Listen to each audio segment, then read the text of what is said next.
right, well, we have a very packed agenda here today. So we're going to get started. It's 10 a.m. on the dot. I'm sure we'll have additional folks join us, but in the interest of time, let's get underway. I want to thank you all again for taking the time out of your day to be here. My name is Brittany Christensen, and I am the Executive Director of AdkAction. AdkAction is a nonprofit serving the Adirondack region. Our mission is to create projects that address unmet needs, promote vibrant communities, and preserve the character of the Adirondacks. So we cast a wide net. Compost for Good is our newest project. We have 9 active projects. Most of them are focused on improving environmental and community outcomes for our region. So today we are going to be talking about food waste. And I just want to start by acknowledging that today's a historic day for the United States of America. Today's the inauguration of our 46th president. And we understand that everyone's excited to watch the inauguration at noon. So we will be sure to wrap up on time. There are also many competing priorities for all of our attention today, this month and this year. But we still think that the New York State food waste legislation is a very big priority, even with everything else going on. Global food waste is a huge problem. In fact, if food waste were a country, it would be the 3rd largest emitter of greenhouse gases in the world. So take a moment to think about that. It's a huge problem, contributes to climate change, and New York State has shown great leadership on this issue with the announcement of the New York State food waste legislation. So the law requires generators of food waste, large generators of food waste sites, I should say, and we'll get much more detail on that later, to donate excess edible food, which is very relevant right now given the high levels of food insecurity resulting from COVID-19 and the economic impacts. And then all food waste that's not edible needs to be taken to an organics recycler if there is one within 25 miles of the facility. So we're going to get a lot more detail on the legislation from some of our great presenters today. Today's event is really focused on municipal officials and community advocates. We're going to talk about whether or not your community is ready, help you all understand the legislation, and then learn a little bit more about some really innovative compost equipment that you could potentially use. So without further ado, I'm going to introduce our first presenter. We've got Christine Ellsworth. Christine works for the New York State Department of Environmental Conservation. She's an assistant environmental engineer who graduated from SUNY College of Environmental Science and Forestry with a BS in Environmental Resource Engineering. So Christine, I'll turn it over to you. Thanks, Brittany. And if at any time my audio cuts out or you can't hear me, just feel free to cut in and let me know. Start my timer. So hi, everyone. Thank you for joining today. It's always really exciting for us to present on composting and the opportunities within the state. So as Brittany mentioned, I'm just going to be kind of going over how we're looking to grow the composting industry in New York State, some of the state initiatives, and of course, the new law. Next slide.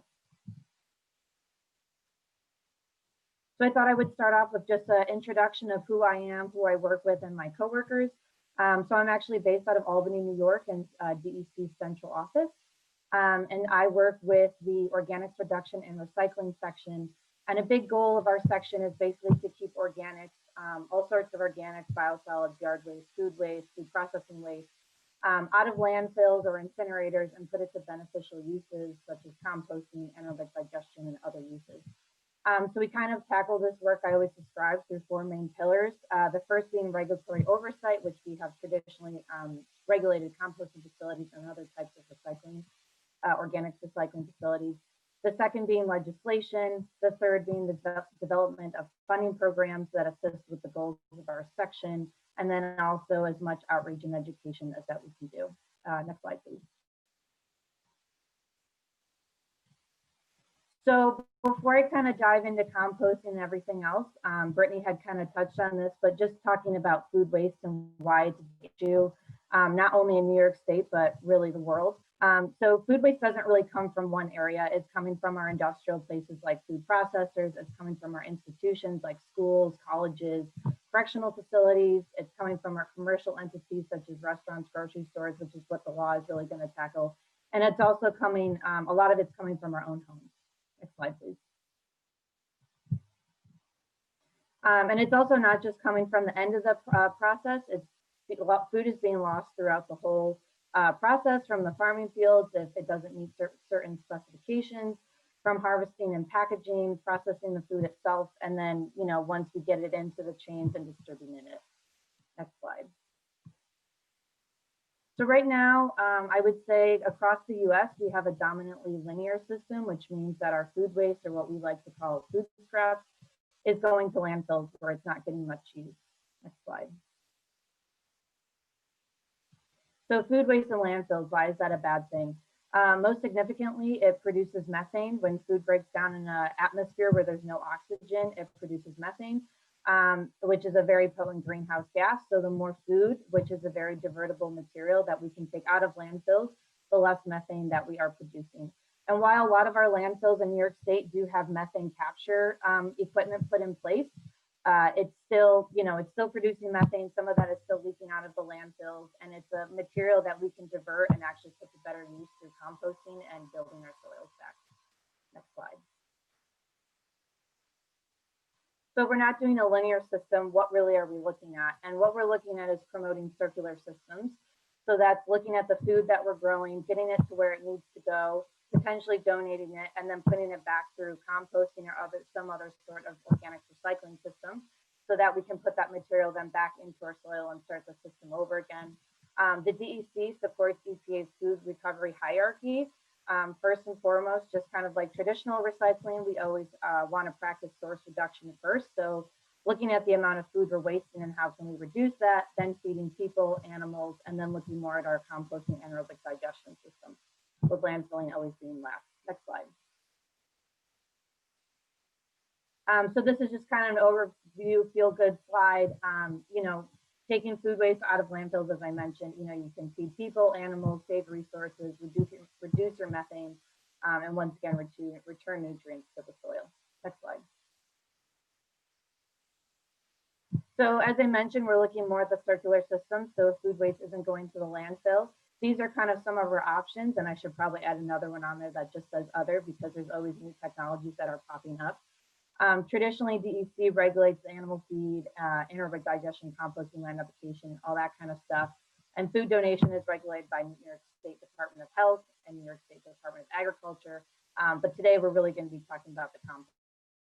Next slide.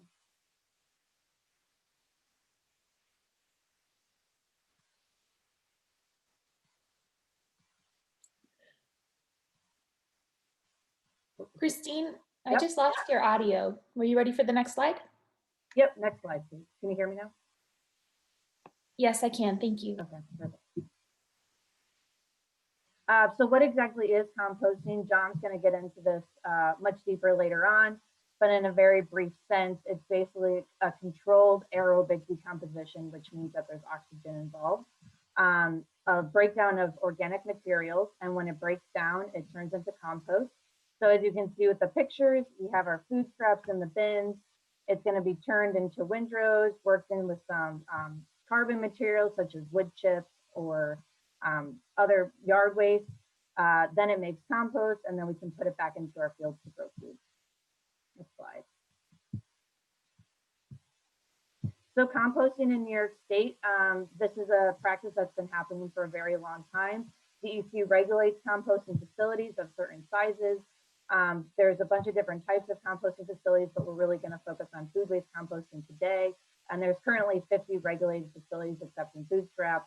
The map here shows more than just those 50 sites, but I just wanted to give you a sense of where the composting facilities are across the state. And composting is really happening at every single level and growing. So whether it's in, you can stay on this slide, whether it's in someone's backyard, you know, community level, or more of a larger scale composting facility. Next slide.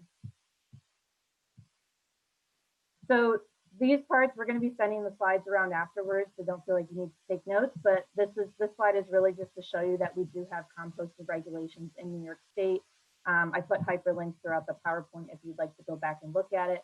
And what I want you to take away from this is that composting is happening at different levels, and some of those levels are regulated by DEC and others which we consider exempt, such as home composting, smaller scale composting efforts such as at community gardens, or less than the 1,000 pounds of food scraps per week. Those are all exempt activities, which means you don't need to notify DEC. If you're operating at the registration or permit level, you will have to notify DEC. You'll have to go through some review process, complete an annual report. But really, it's just to show that there's different levels happening in New York State. Next slide. So looking into the future, we're really looking to ride the organics wave into the future. From the state level, there's a lot of movement happening that's going to push us to really prioritizing organic recycling, much like traditional recycling was prioritized 25, 30 years ago. So the first being the New York State Food Donation and Food Scraps Recycling Law, which I'm going to get into a little bit further today. We're currently revising the New York State Solid Waste Management Plan, much of which will come out with different recommendations for how to manage solid waste across the state. But a lot of those recommendations are going to try and push the organic industry forward. And also the new Climate Act, which is the Climate Leadership and Community Protection Act.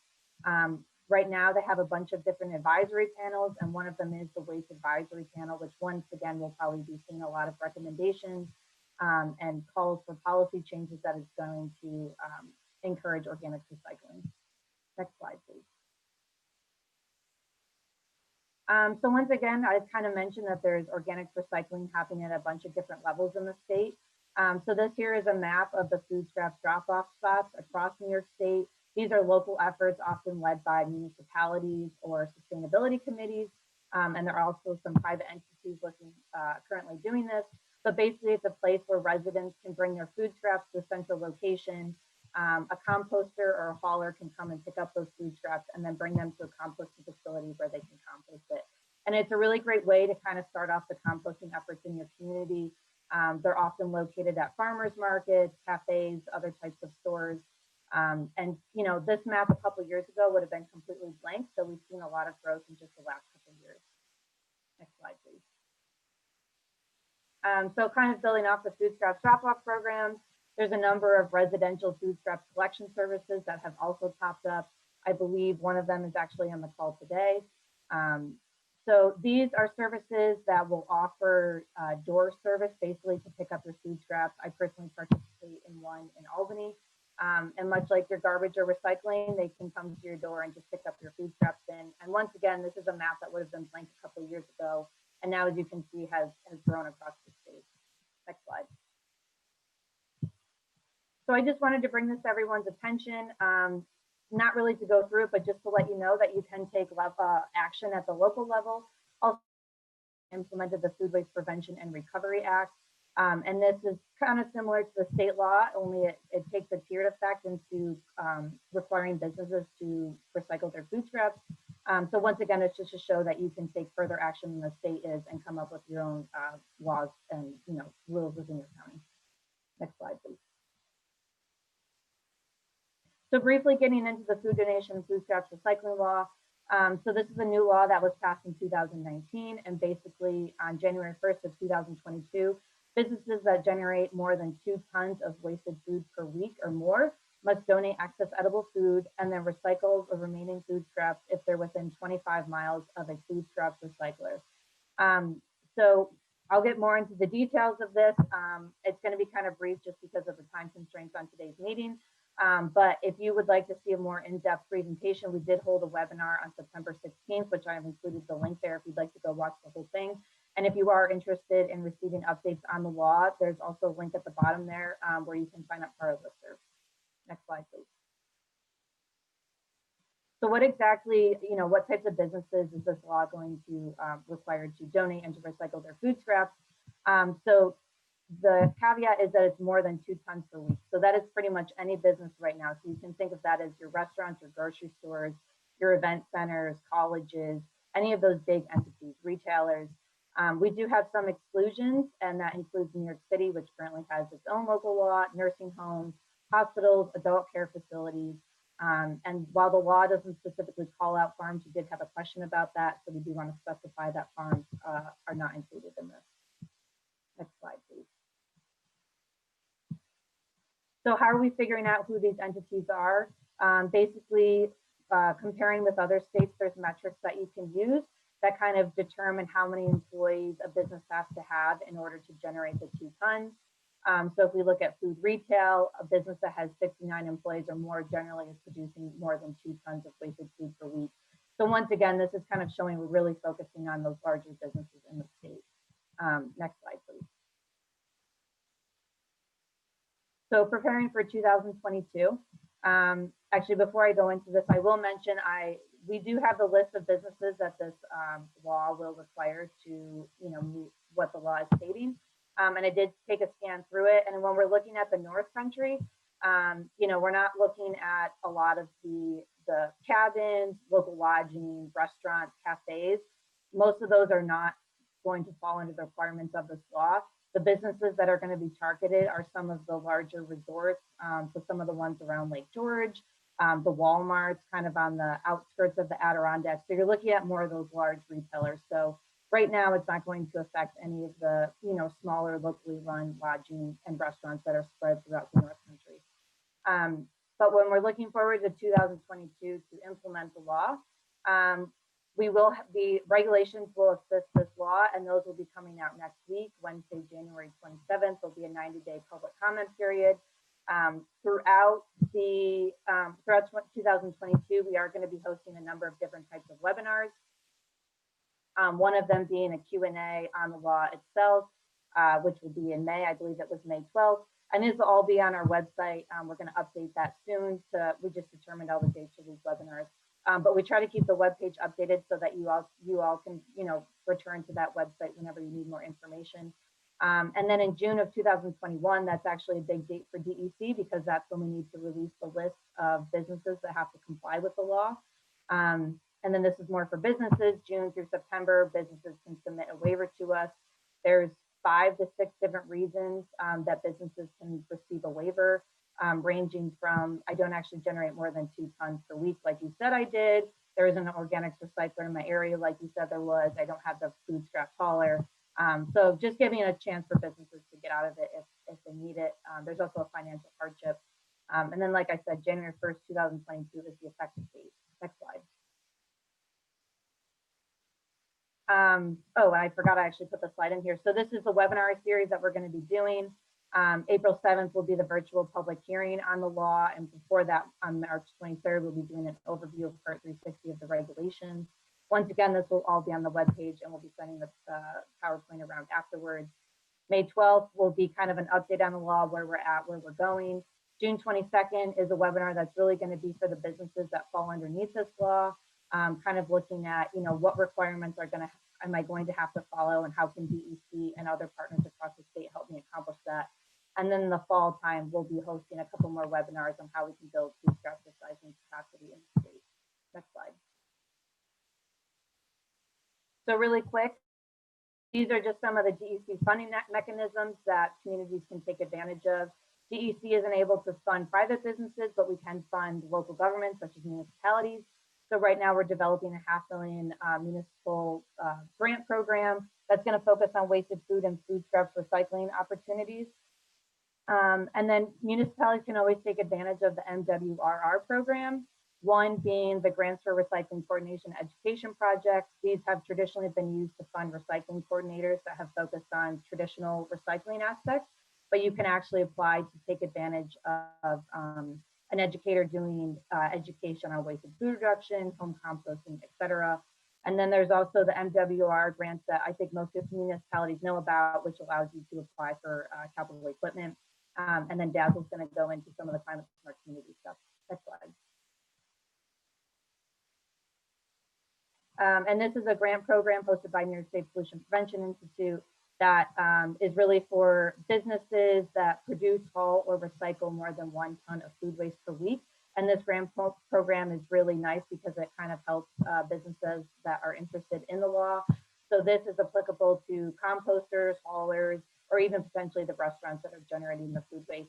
And P2I also hosts the annual community grants program. It's not currently open, but will be opening up sometime this year. And this is a grant program that community organizations can take advantage of to, do organics recycling, composting projects in their local communities. Next slide. So what role can local entities play? So there's a bunch of different roles you can play. One, just being general education of wasted food reduction, why food waste is important in home composting. DEC is going to be developing a bunch of resources that organizations and municipalities can take advantage of. You can develop food scraps recycling programs, whether that be food scraps drop-off programs, yard waste composting systems, or even expanding your yard waste composting facility to accept food scraps. You can also be a hub highlighting the food scraps recycling opportunities in your community, just being a place that businesses and the general public can go to just to see what's in their own communities and kind of help connect all of the dots. And similarly, facilitate conversations between stakeholders. And then we also have a webpage with some other ideas and resources. Next slide. So benefits to the North Country communities who compost. I just kind of wanted to highlight because I know that, the North Country is a bit more spread out and slightly different than some of the other communities within the state. But like everyone, composting combats climate change, and there's a number of different reasons. I put a link in there.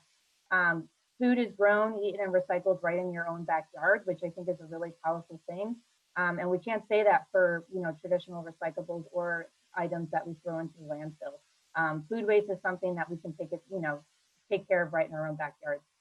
You can reduce your hauling fees associated with disposing of trash outside of the park. You can utilize excess yard and tree debris that you might find in your communities. I know that the Adirondack soils tend to be a bit more acidic, and so with compost over time, you can kind of bring some of that acidity down. It also helps job development and green business development.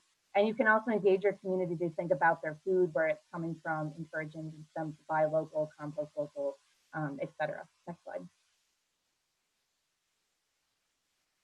So just looking to join the conversation. I know I'm over on time, so I'm going to zip through this. There's plenty of ways. These are all links I would highly encourage you to check out. With New York State, we have the Association for Reduction, Reuse, and Recycling. It's through the Organics Council, which is in NYSAR. It's a really great group of people that meet on a monthly basis, just talk about problems that they're having in the organic recycling industry, ideas that they have, projects they're looking to pursue, partners they're looking to pursue. It's a great place to give updates. The New York State Organic Summit is going to be happening April 13th to 15th this year. It's going to be virtually, and this is an annual conference that just brings together organics recyclers across the state, whether you own a composting facility yourself, you're a hauler, you're an educator, you work for a municipality. It's a really great place just to bounce ideas off each other and find partners. And then there is the US Composting Council, which has a bunch of resources itself. Next slide.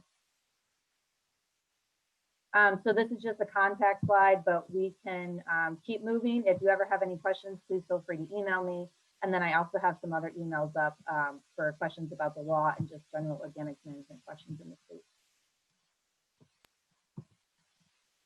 Wonderful. Well, thank you so much, Christine. That was a great presentation. We had a lot of folks join us during the presentation. So if you're new, please feel free to introduce yourself using the chat. Also, some reminders, please leave yourself muted during the presentations.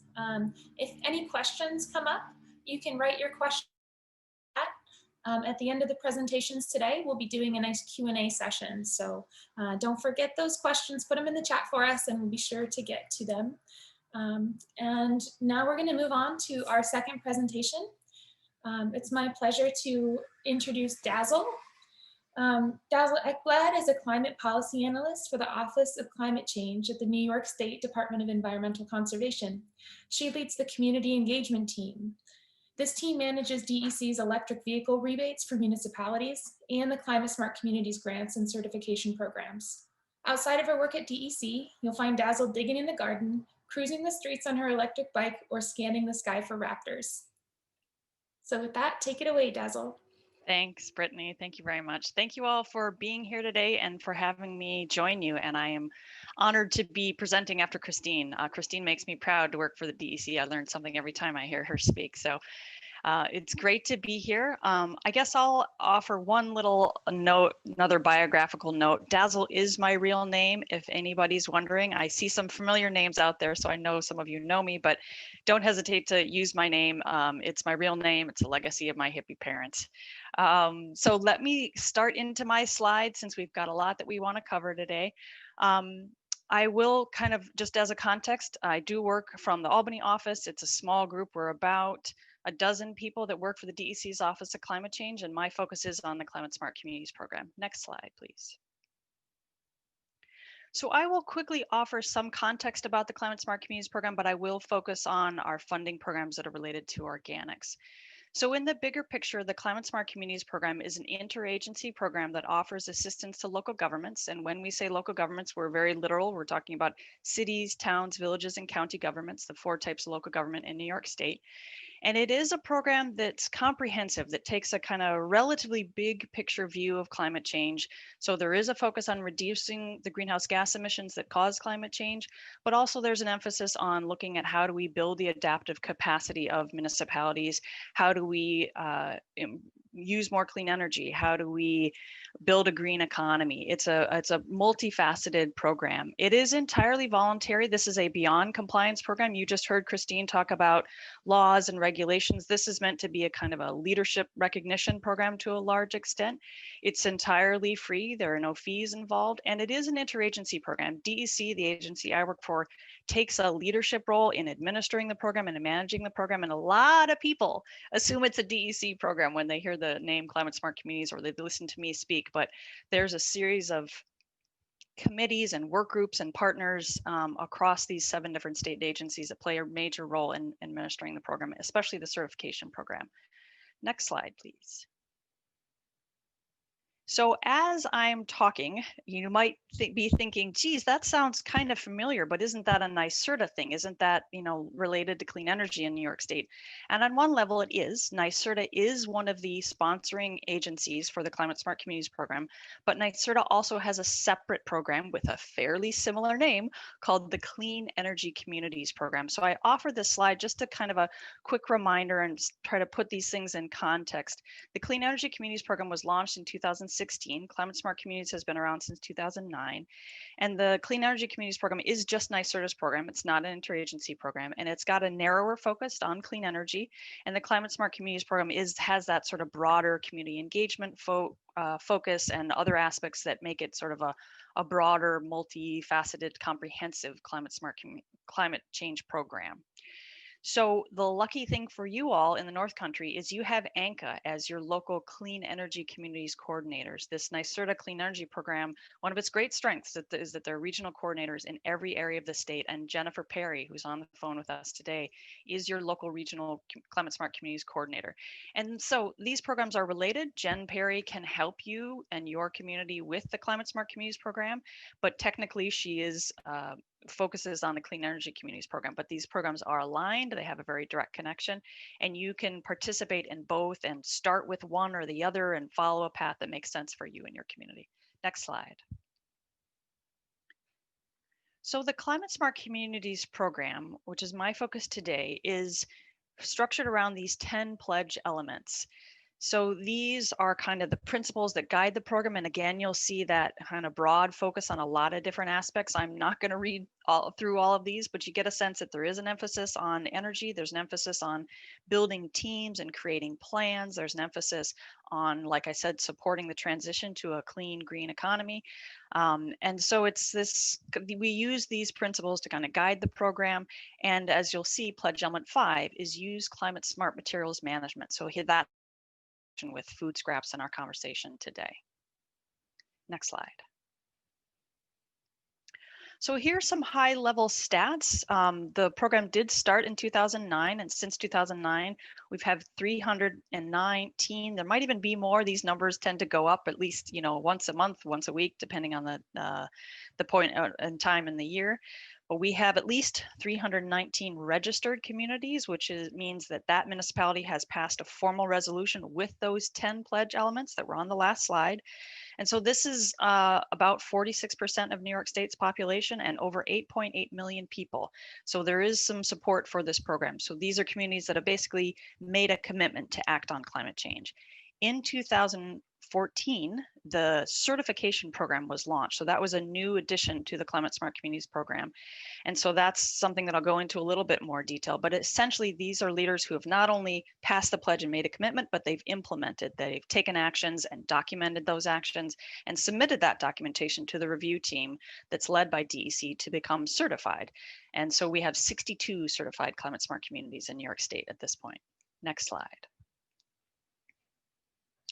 So a little bit more about the certification program.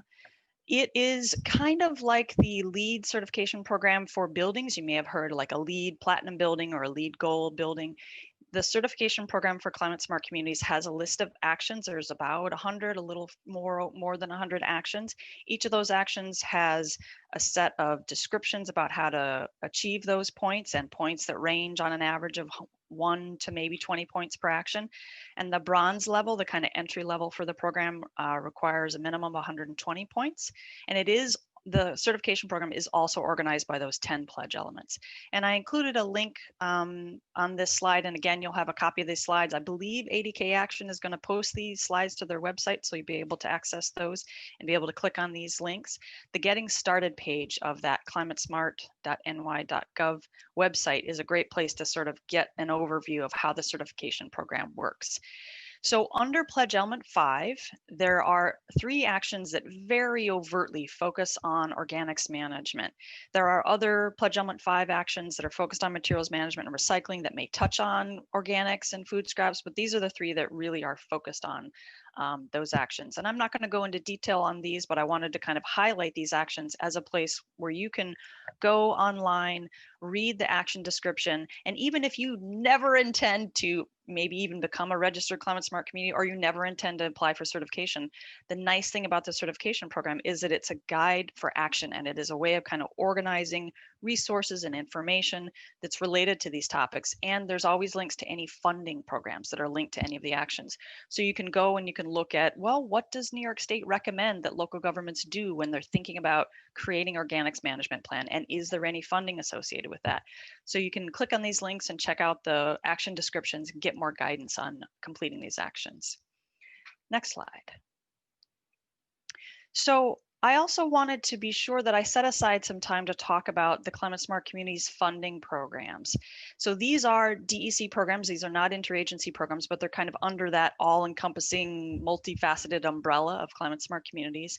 And we're not talking about electric vehicles today, but I wanted to just mention that as a side note. And we also have Climate Smart Communities grants.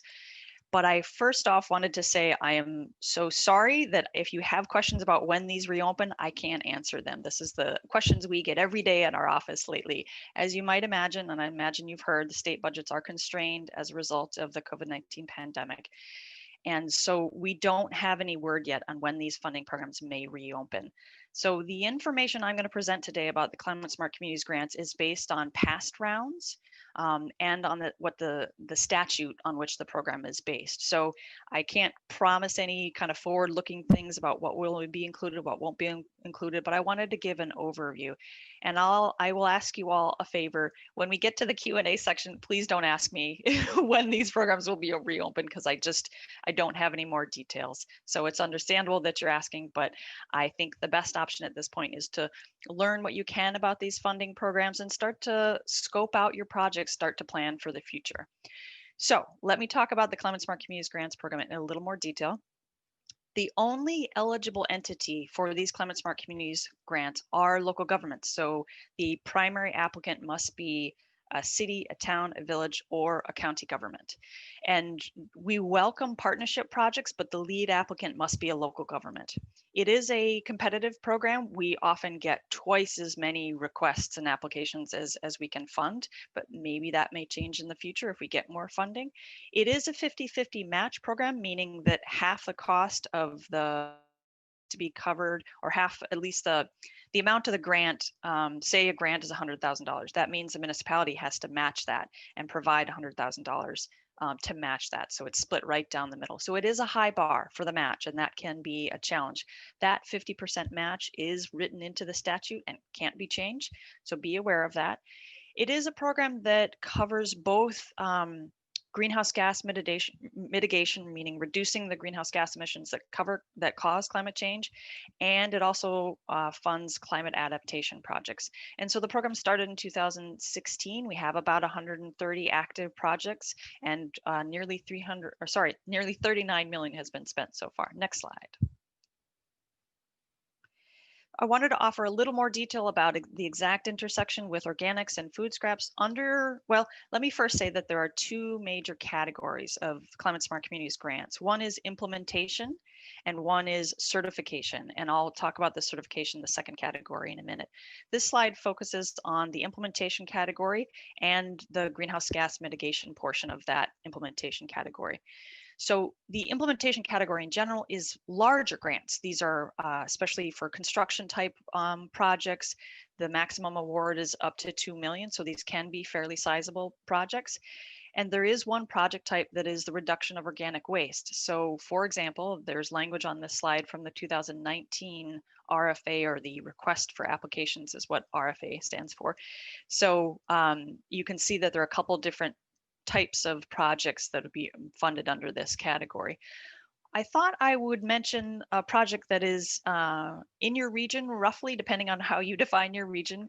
But back in 2016, there was a Climate Smart grant awarded to Oneida County that was a little over 1.3 million. And this project was focused on the collection and processing of commercial and institutional source separated organics, primarily food scraps. So there was an emphasis on food scraps.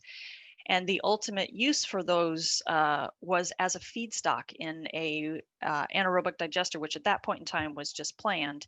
And this grant was kind of a portion of a much larger project that involved significant upgrades for the Oneida County Sewer District's water pollution control plant. That's located in the city of Utica. And it is an interesting project. It's a food to energy project, and it did get an award back in November of last year. The Oneida Herkimer Solid Waste Authority received a Recycling Leadership Award from the New York State Association for Reduction, Reuse, and Recycling, an organization that Christine also mentioned.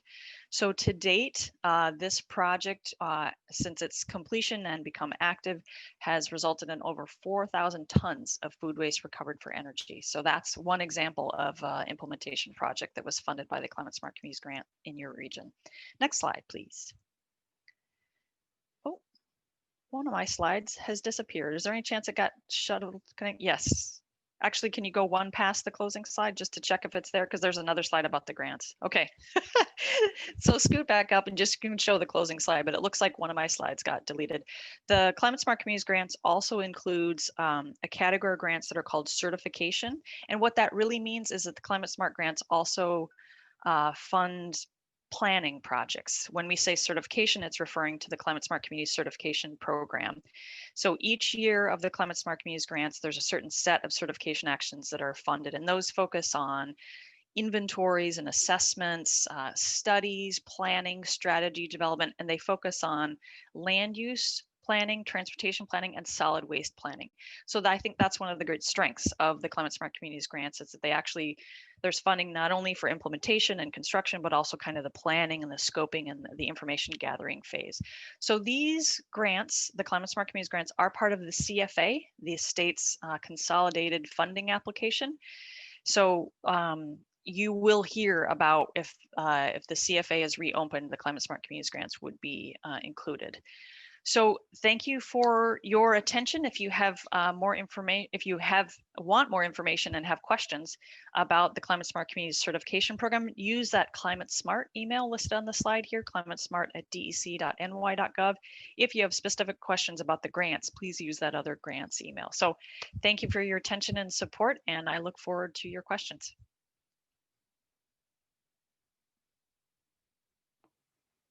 Thank you so much, Dazzle. Very enlightening. If there are any questions on Dazzle's presentation, feel free to type them in the chat now and we'll get to them in the Q&A section. Now it's my pleasure to introduce John Culpepper. John Culpepper is the co-founder of Compost for Good, and communities around the world upcycle all appropriate organic materials to reduce greenhouse gas emissions, keep resources in local communities, create business opportunities, help solve water quality issues, and lower the cost of food and fiber production. So I'm going to stop my screen share here for just a moment. Bear with me to make sure that we are able to capture the audio. We're going to play a pre-recorded video here for you now.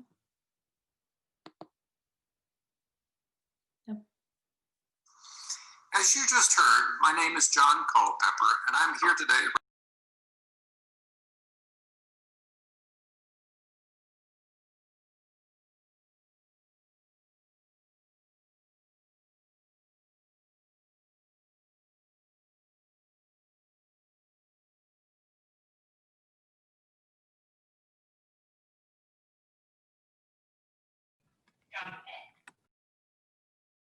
The different options for handling those food scraps. Though options are abundant, today we will share with you a particular system that we believe is an effective and adaptable composting strategy that could fit the needs of many communities throughout the Adirondacks and beyond. First, I'll give you a little background of how we got to where we are now. For about 18 years, I have been the Director of Facilities and Sustainability at North Country School and Camp Treetops. We have been composting on our campus for over 80 years. The organization composts about 35,000 pounds of food scraps and about twice that much from animal manures from our on-campus farm. We have experimented with a wide variety of composting systems, from windrow compost piles to static piles, with help from our students and campers. We've also experimented with a variety of carbon bulking materials that we mix with the food waste.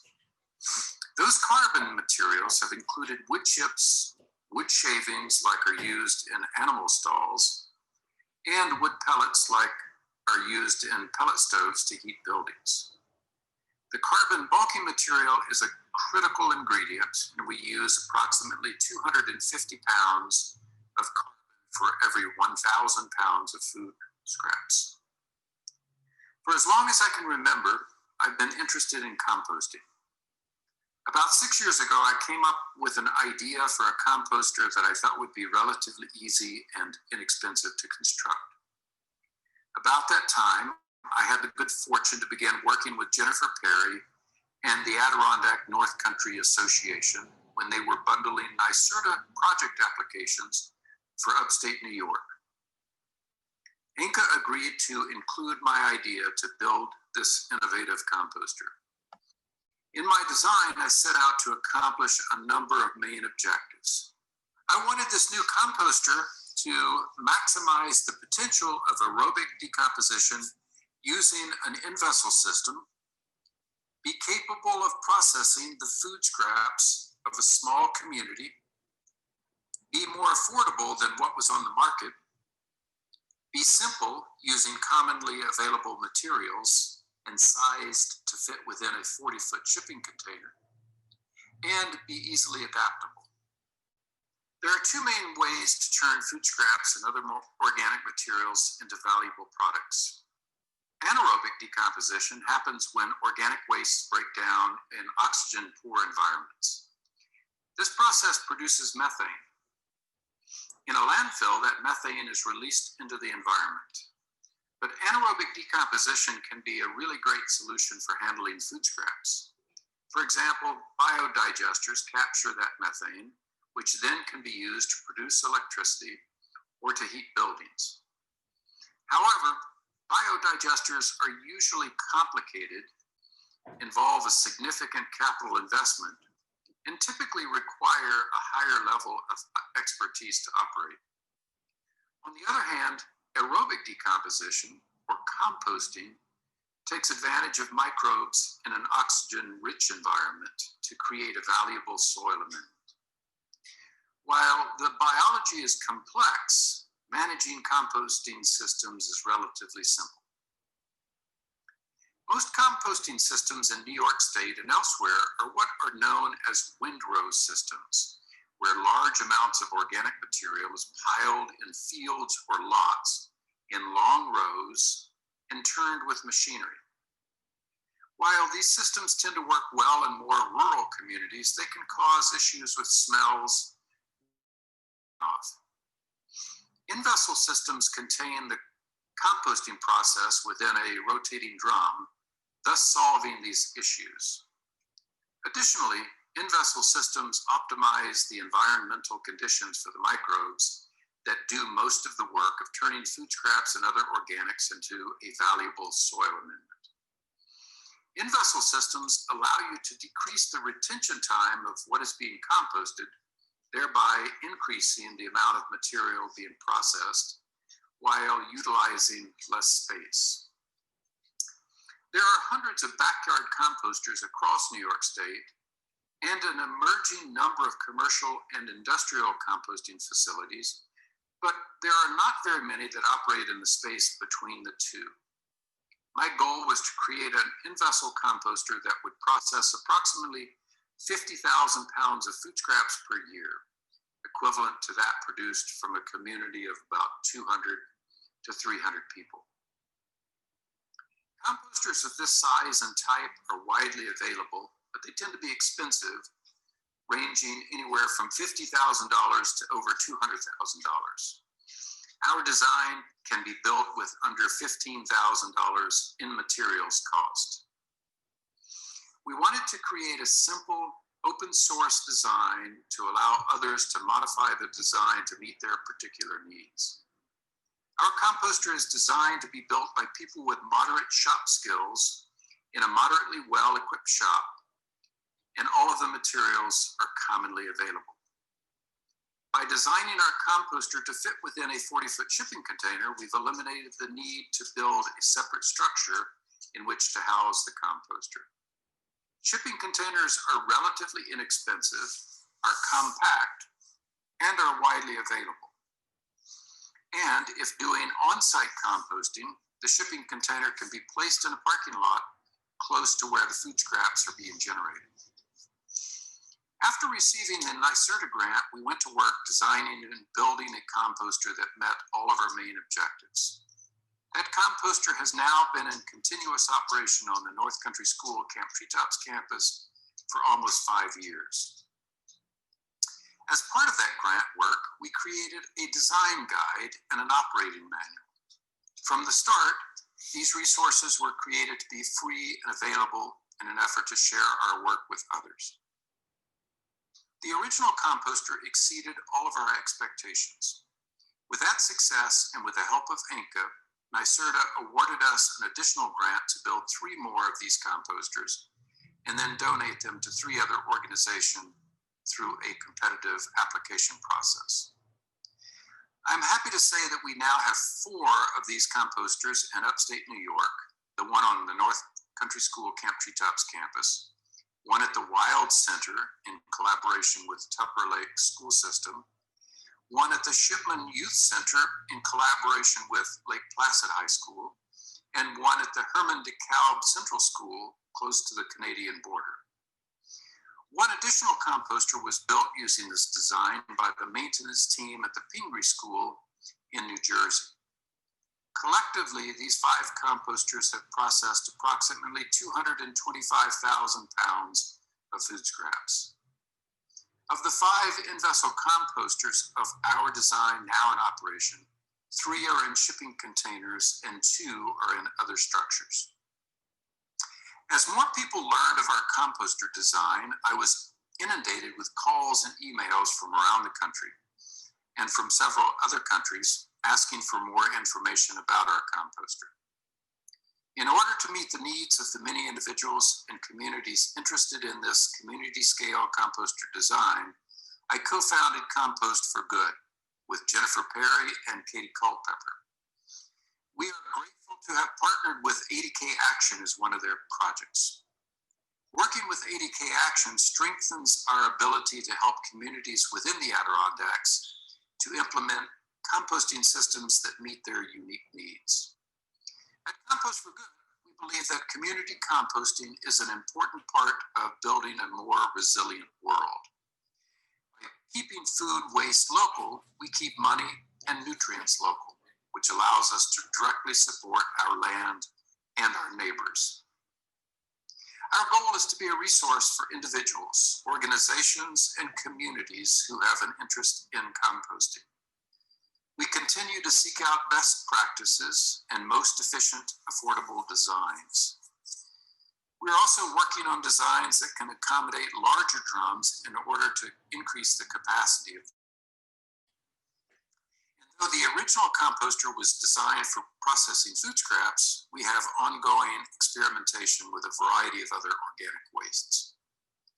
Our design guide, operating manual, and a variety of other resources can be found at the Adirondack Compost for Good webpage on the AdkAction website. These resources are free and available to anyone who has an interest. We have created a Facebook page with the hope that we can provide a space to ask questions, share experiences, and learn from one another. We are also available for consulting services by phone, email, or in person, and we can connect communities to contractors who can build and deliver these composters. If you believe that we can help you with your organics recycling needs, then please feel free to reach out to us.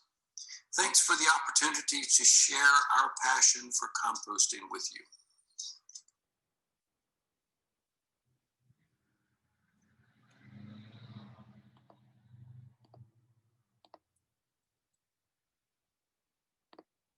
All right. Thank you, John. That was very informative. And now I just want to take a moment once again to recognize and thank all of the partners before we get into our Q&A. A huge thanks to New York State Pollution Prevention Institute for support of this work. A big thanks to both Basil and Christine from DEC for their excellent presentations. Thank you to Anka, Jennifer Perry, for the two hats she wears, helping get most of you here, and also as the project manager at Anka. Now we're going to get started on the Q&A, and if you have some new questions that you want to put in the chat, feel free to do so now. We're going to go through the presentations and first ask, or yeah, we're going to help facilitate the questions from Christine's presentation first. But before we do that, I just want to introduce Katie Culpepper and Jennifer Perry because they're going to be responding to some of the Q&A as well. So Katie Culpepper has a background in farming and education. She co-founded Compost for Good to bring composting solution to communities around the world, just like John. Her hope is that this compost work contributes to local resilience, soil health, community food production, and minimized landfilling. Jennifer Perry wears multiple hats as co-founder of Compost for Good, focused on project management and grant writing. And she's a NYSERDA Clean Energy Communities Coordinator with Anka. She's been growing and selling vegetables in the Tri-Lakes for nearly 2 decades. So with that, I'm going to start with the questions from the chat. Also, please feel free, if you would like to ask a question live, you're able to do that as well. So the first question we have is for Christine. And the question comes from Amanda Gatto, Climate Smart Community Manager for New Paltz. What funding is available for public schools? Yep, so I definitely am not aware of all the funding sources, but one that comes to mind is NYSAR, which we mentioned, which is New York State Association for Reduction, Reuse, and Recycling. They have a Green School grant program pretty much on an annual basis. I think the timing got a bit messed up with COVID, but the one most recently ended in November of 2020, but that will be opening up again this year. And then they also have a grant program for colleges as well. And you'd have to double check this, and maybe someone on this call would know, but New York State Pollution Prevention Institute has the community grants program, and schools might be an eligible applicant, but you'd have to double check that. Can I chime in too with a perspective? It's not directly answering that question, but one approach that we've started exploring up here is to reach out to the local shop instructors because again, as John explained, for just specifically for the drum composter, that the designs are publicly available. And the idea here is that a school can have, whether it's through BOCES or their school program, can use construction of the composter as an educational opportunity. And then at the end of the process, they have this machine that's available that can be operated on site at the school itself. So that's a perspective that I did float up here and was very well received. So that's something to consider as well. Great, thank you, Christine, and thank you, Jen. Our next question comes from Alexis Mina. She's a farmer in Brooklyn, and she actually has two questions. The first one, have there been thoughts around community-based for-profit micro-hauling in the form of worker-owned cooperatives? And are you aware of any currently functioning under this model? So, Christine? I don't know of any cooperative standpoint, but there are a number of for-profit food scraps haulers that I can touch base with you afterwards. But especially if you're down in New York City, there's a number of haulers down that way. But I'd have to double check to see if they're cooperatively owned. But yeah, I mean, smaller food scraps haulers is definitely a model that has been growing across New York State. I know at least earlier, one of them was on the line, Blue Line Compost. They're a for-profit model, but I don't believe they do the cooperative aspect to it. Thank you. And a follow-up question from Alexis as well. Why is New York City excluded in this plan, and how can she get more information on how these new laws affect New York City specifically? Yeah, so New York City is excluded, and it's written exactly in the language of the law because they have local law 146, which requires, they took a slightly different approach, but basically their law also requires the largest entities in New York State or in New York City to recycle their food scraps. And they did it based on either the number of seats in a arena or venue. And in most cases, it was done on the square footage of the business itself. Great, thank you. Another question for Christine. Susan Powers from Potsdam wants to know, if a business is exempt as of June 2021 due to lack of local food waste management options, does the exemption disappear if a composting facility is developed at a later date? Yep, so we are going to be looking at the businesses in New York State and the location of composting facilities or other food scraps recycling facilities on an annual basis. So if they do get cut out, let's say we make the determination that in 2022, business X doesn't have a facility near it. When we make the determination for 2023 and a composting facility has been developed within that year, we'll catch them when we look at the determination for 2023. So yeah, we will be looking at both on an annual basis. Great, thank you. Our next question is from Mary Cassegrain. She's the village clerk and treasurer for Tupper Lake. The question is, are local governments required to create a food waste recycling or compost program if none currently exists? So under the law, municipalities are not required to do that, but we do always encourage municipalities at any level of local government to kind of evaluate and see how they can get involved in these efforts, just because it really is the wave of the future. And as we go forward, there are going to be more recommendations and goals for the state as a whole that's really going to encourage organics recycling and even just looking at wasted food reduction. Great, thank you. Now we've got a question for John, Katie, and or Jen. The question comes from Alexis Mina, our friend, the farmer from Brooklyn. She wants to know what's the daily maximum based on weight for the composting system that you showed today? And how long is the complete process from scraps to compost? That's a great question. The unit that we designed that's currently in operation is 4 feet in diameter and 20 feet long. And we have placed as much as 350 or 400 pounds of food waste in any particular day. Now, the theoretical maximum of this unit, I think, is around 50,000 pounds per year. But we've not tested that. All the units that we have in operation, I think the one at North Country School Camp Treetops probably takes the most, and that's about 35,000 pounds of food scraps per year, but we know that we could put lots more in there. The process time depends. In this unit, we want to keep for thermal mass purposes, we want to keep the material in the drum half full all the time.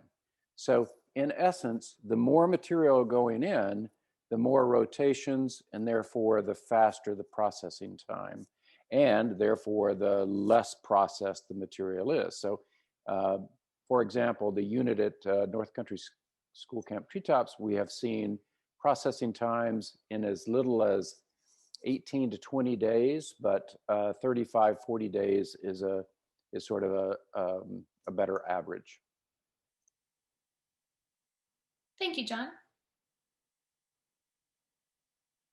All right, those are all the questions I see in the chat.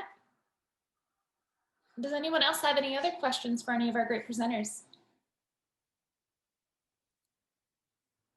There was one other question that came up in the chat about municipality having a recycling center, if people have to bring in their recyclables and trash, where everything is picked up curbside, and what the requirement would be for the town or recycling center to engage in the food donation food scraps recycling law. Yeah, and basically with that, there's no requirements under the law that since you have a transfer station or public works building that collects all the recyclables and trash in your community, that you would then have to incorporate the food scraps recycling. So yeah, there's no additional requirements on your municipality. Okay, thank you, Christine. We'll continue to monitor the chat in case any last minute questions come up. But in the meantime, I'd love to give each of our presenters the opportunity to just reiterate any takeaways. So Dazzle, maybe we can start with you. So final thought, people can take one thing away from this presentation, what would it be? Well, I'll focus on my sort of presentation. There's so many different levels at which to work. I think the most practical one is that there is funding for these types of projects, and the CFA will reopen. The consolidated funding application will reopen. We don't know when, but it is a commitment, I think, of New York State to provide support for lots of different types of projects, including local food scraps type projects. So I would get yourself on a mailing list. You know, there's the Climate Smart Communities email list, and there's other state level mailing lists to be notified as to when that will change. Great, thank you, Dazzle. You bet. Christine, final thoughts? Yep, before I get to final thoughts, sorry, there's just a couple other questions. SSO stands for source separated organics, which it basically includes food scraps and other paper products that can break down in composting. But yeah, final thoughts, and as far as my presentation goes, is yeah, I mean, the composting industry, once you dive in, a lot of people get sucked into it. There's a lot of energy across the state. So, you know, no matter what role you play in your community, whether you're part of the public or part of a planning team or part of the, you know, local government, just start having conversations with people in your community. You know, once you start talking about it, you end up finding partners that, you know, you didn't even know were in your own local community. And just that composting and food scraps recycling is going to be a priority in the state moving forward. So we're really excited to implement this law. We really hope that it, you know, builds the development of the organics recycling industry. And while it is tackling the largest generators in the state, you know, we really encourage the development of composting at every single level. And I think once you start looking into it, you'll get really excited and yeah, see where it takes you. Thanks, Christine. Another question came through from Kathleen Buzzoni. When a list of large generators is published, will there be weights? For example, pounds per day donated and available for composting that are associated with each business? Yeah, that's a great question. So the list of businesses will probably, we haven't totally determined this, but what we have decided so far is that the list of businesses will include their name, whether or not they're whether they're required to donate, which will pretty much be all of them, and then whether or not they're required to recycle, because that's based on, you know, if a recycler is within 25 miles of them. We have not totally determined yet if that will also include their estimated waste generation. And I should also mention through New York State Pollution Prevention Institute, they have the Organics Resource Locator, which I can put a link in the chat about.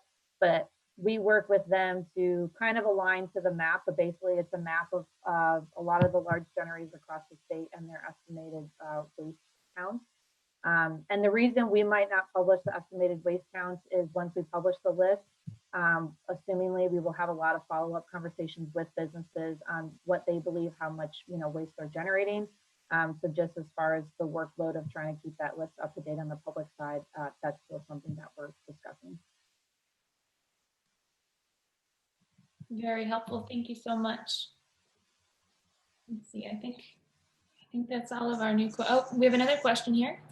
As we move forward in this movement, what challenges do we see with more compost-friendly takeout ware and packaging? Open that up to anyone. Yeah, I can kick this one off if anyone wants to add to it. Yeah, so compostables has always been, it's definitely a hot topic right now, and it's been a hot topic for the past couple of years. There was just a piece of legislation that went through that requires compostable products to make sure that they don't have PFAs in them, which, as most people know, has been also a hot topic in the past couple of years. So at the New York State Organics Summit, which will be in April, and I can put a link in the chat about that as well, and on having a session on that, bringing in some of the big players in that arena just to talk through, some of the concerns with that. A lot of composting facilities are still hesitant to accept compostable products just because they can look like normal plastic products. So we're still kind of working through a lot of those challenges. But yeah, having conversation with your composting facilities on whether or not they take compostables is kind of, the next step to pushing that waste stream into composting facilities. And Brittany, I'd be happy to add to that. There are a lot of different compostable products out there. They are not all the same. Yeah. They run the gamut.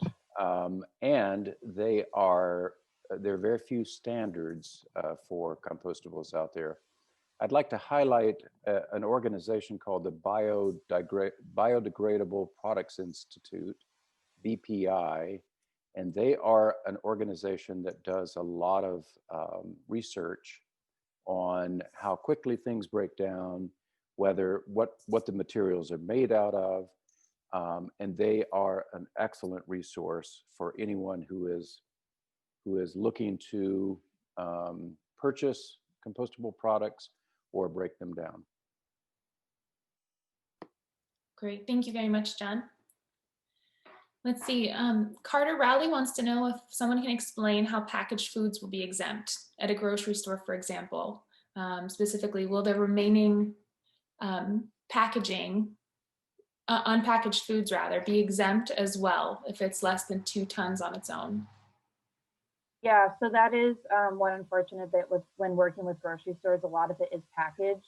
So if the food is packaged and the composting facility is unable to package it, that grocery store will not be required to recycle it. And that is, something that we didn't want to push onto composting facilities if they don't have the equipment or the technology to deal with all of that packaging. There are depackaging equipment and central points that are popping up across the state. And basically a depackaging equipment, there's one at Oneida Herkimer that Dazzle had mentioned earlier.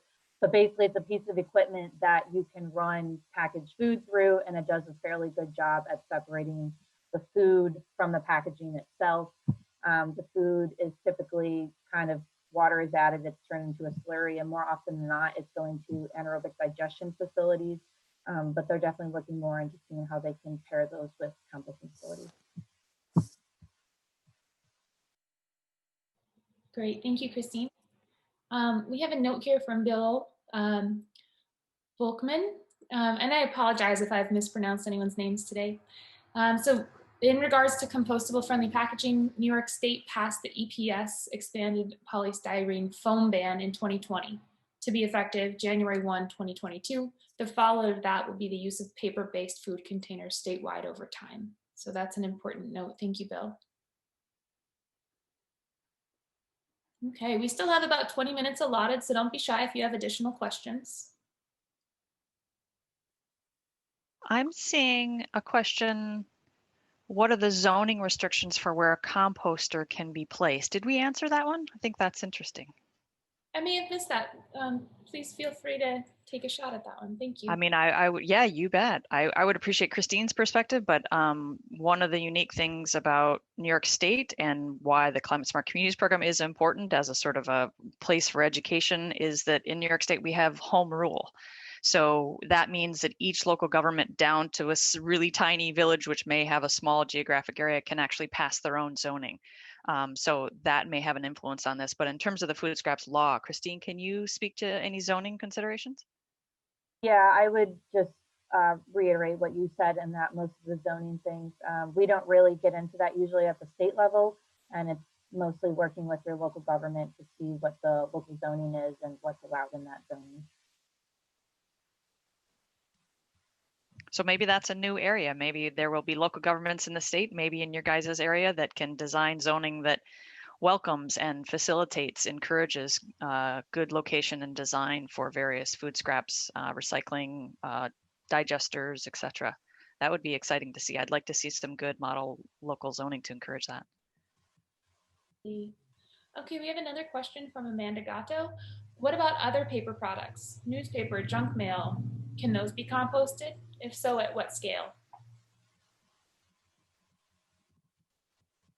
Did you want to take this one, John, or do you want me to kick it off? I'd be happy to. Paper almost always is carbon from trees.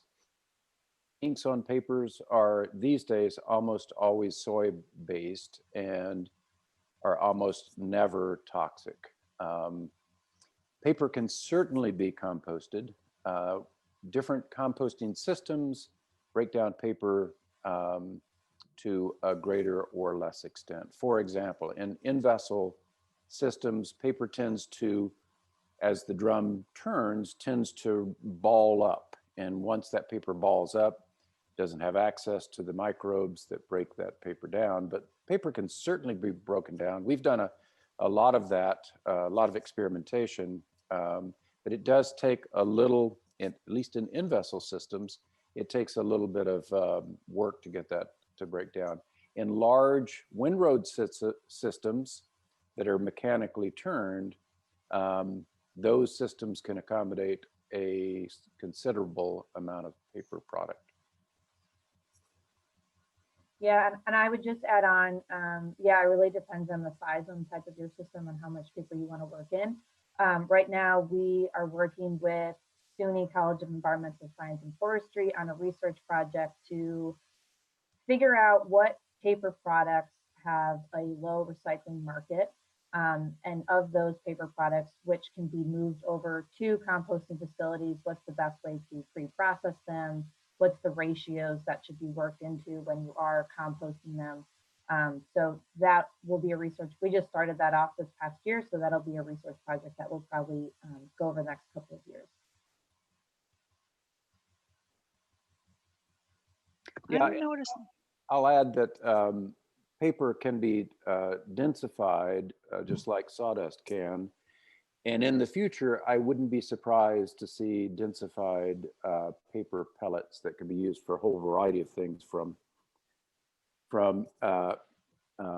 use in biomass heat plants to animal bedding to compost facilities. We have a lot of experience with pelletized sawdust in the systems that we've experimented with.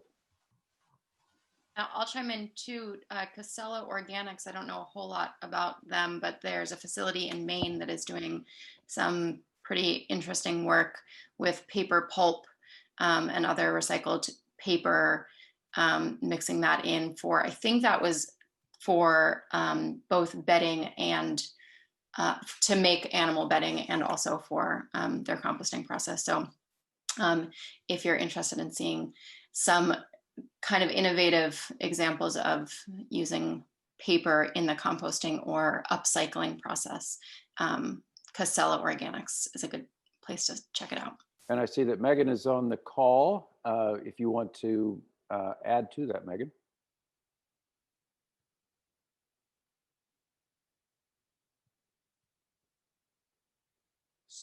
Still muted. Can you hear me now? Yeah. Okay. I actually am going to take this next year leading up to 2022 to educate myself more on what Casella Organics does specifically.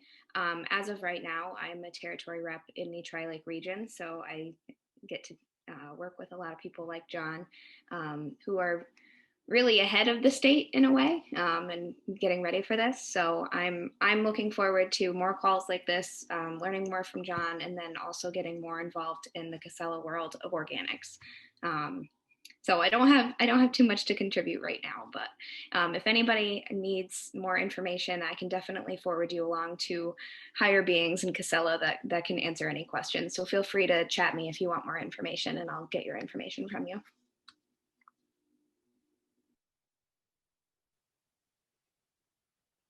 Great. Dazzle, did you want to add something as well? I was actually just I sort of been able to put up the chat on a big screen and stretch it out and sort of see some other ones that I think we may have listed. There was a one early on that says, what defines a facility accepting food waste? Does it have to accept all food waste types, meat, bones, fish, for example? I don't think we answered that one either. I bet Christine can help with that. Yeah, so if we're referring to the law, that is something that we will be looking at what types of materials they accept. But for the most part, the larger facilities that would be handling material from grocery stores, restaurants, etc., are pretty much accepting all types of food scraps, including the meat, vegetables, fruit products, dairy. So yeah, in the case of the law, we describe food scraps as, all of the above.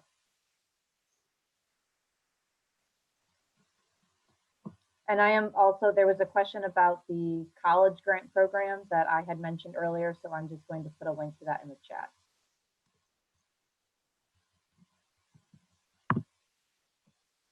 Great. Our next question comes from Mackenzie.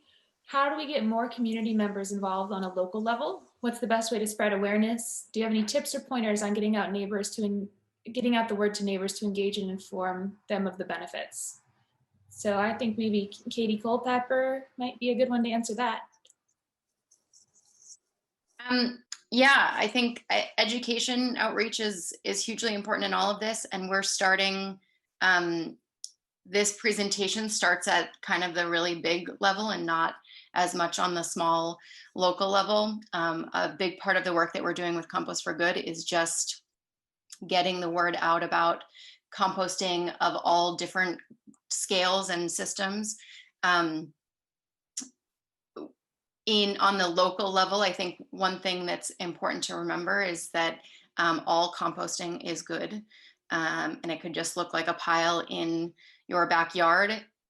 At this point, there may be legislation that comes down that involves all of us, but I think just getting more awareness about composting systems and what those could look like. Our webpage on AdkAction's website and our Facebook is a growing resource base. That's our goal, is that we are growing our resources of backyard composters up to community scale composting. So mostly it's just getting people involved and helping people to recognize that at any level, if they're eating food, which we all are, we're producing food waste. And so we all kind of play a role in this, and that composting doesn't have to be scary and smelly and yucky. It can be really fun and exciting. Great, thank you so much, Katie. Now we have a question from Jen Perry to our friends from DEC. One of the perspectives we're assuming is that the law is the leading edge of future legislations pertaining to food scraps recycling, similar to states such as Vermont. Are there any indications from the state that more laws are to follow?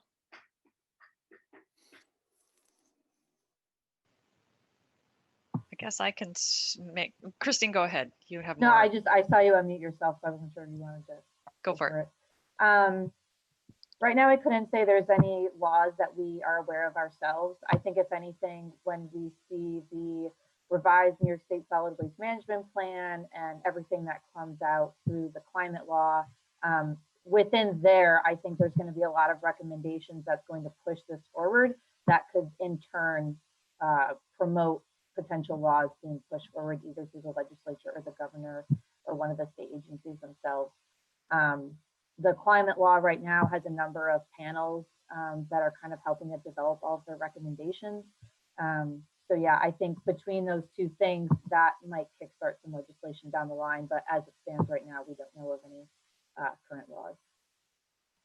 And I think if people are interested in this question, I'd encourage you all to follow the progress of the implementation of New York State's Climate Act, and especially the work of the waste panel, the waste advisory panel. And I can put a link in the chat in a minute here to the website to follow that work. You can get emails about when the meetings are happening. You can watch recordings of prior meetings. You can look at the slide decks from prior meetings.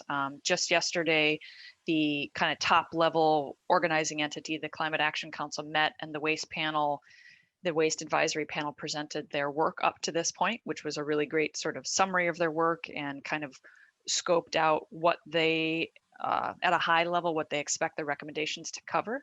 And the Climate Act has, you know, these layers of the Climate Action Council and the advisory panel and working groups and things like that, but it is meant to be a process of encouraging public input as well. So there's emails for contacting each of the panels. So I can also put that information in the chat. So feel free to participate and follow that work. I think that at this point in time, following the waste related recommendations associated with the Climate Act is one of the best ways to kind of follow the potential direction for any additional work in this area. Thank you, Dazzle. Our next question is for John. John, is there a ballpark figure on the number of individual homes necessary to provide adequate feedstock for your 20-foot long in-vessel composter? That's a great question. This is not a backyard composter. This is a community scale composter. The minimum number, good question. It could go down quite low.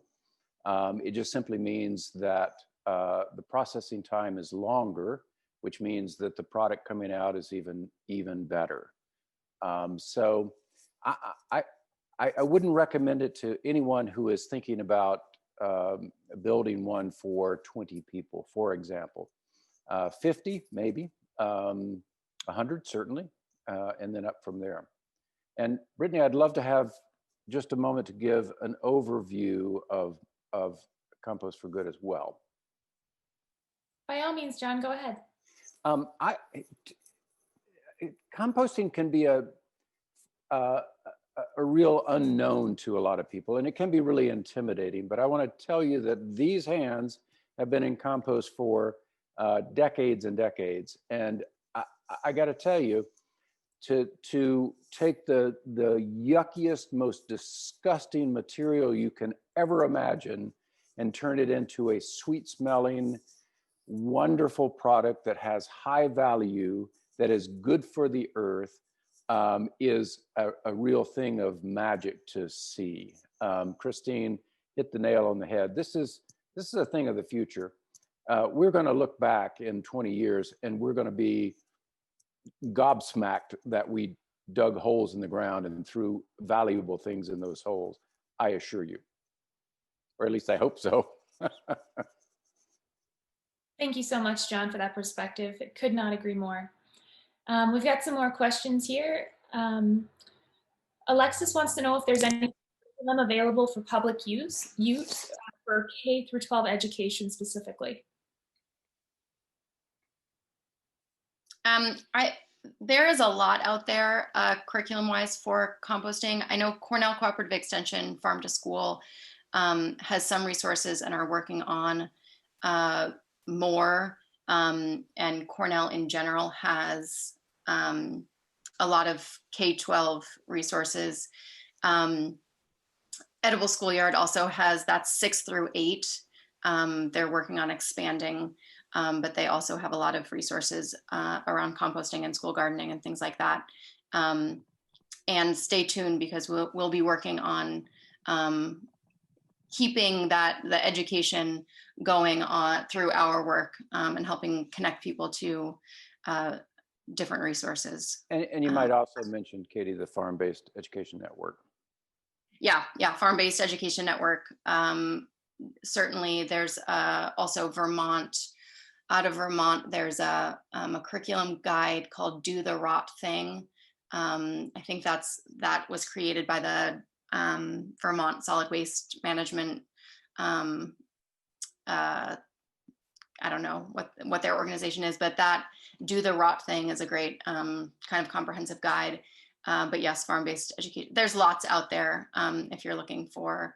I haven't seen a really, really comprehensive K through 12 all-inclusive, but if you pick and choose, there's a lot of really fun activities to get kids and young adults excited about composting. Anyone can do it. Great. Our next question comes from Barbara. Is there a quality label for the output of composting? For instance, there are some composters that may add sludge to their compost. It would be good to know that their output differs in quality from other more organic composters. I can take this one if anyone wants to add on. So from the state level, yep, biosolids composting is a regulated activity in New York State. It's something that we really look after just because it can have a higher environmental impact if done incorrectly. As far as the end product of compost goes, by the state regulations, biosolids composting compost can only be used in certain manners, and that's outlined in our regulations. Compost itself does not have to have a certain label on it. If a compost is claiming that it has a certain nutrient quality to it, then it has to be registered as a product through New York State Department of Agriculture. But otherwise, yeah, there's no specific label that you have to put on it. And another kind of product licensing thing that you can go through is U.S. Composting Council has their own products program where you can get your compost kind of goes through an approval process by USDC stating that it meets a certain quality. It's the Wild West out there currently. There's a lot of different products on the market. They vary widely. I would never hesitate to ask for a quality analysis. Any really good compost facility will test their compost on a fairly regular basis. Great, thank you. In the interest of time, we're just going to answer one more question, and then we'll go ahead and we'll respond to any unanswered questions in the chat via email. So Kate Schmidt had asked if we could show Kristen's slide on how municipalities can help. So I've got that pulled up here. I assume this is the slide that you were referring to. I'll also note that we will be sending an email to everyone on the call today with all three presentations live with links, so you can refer to everything that's been spoken about today. We're also going to go through the chat, and any relevant resources that have been discussed during the Q&A section will also be addressed in email.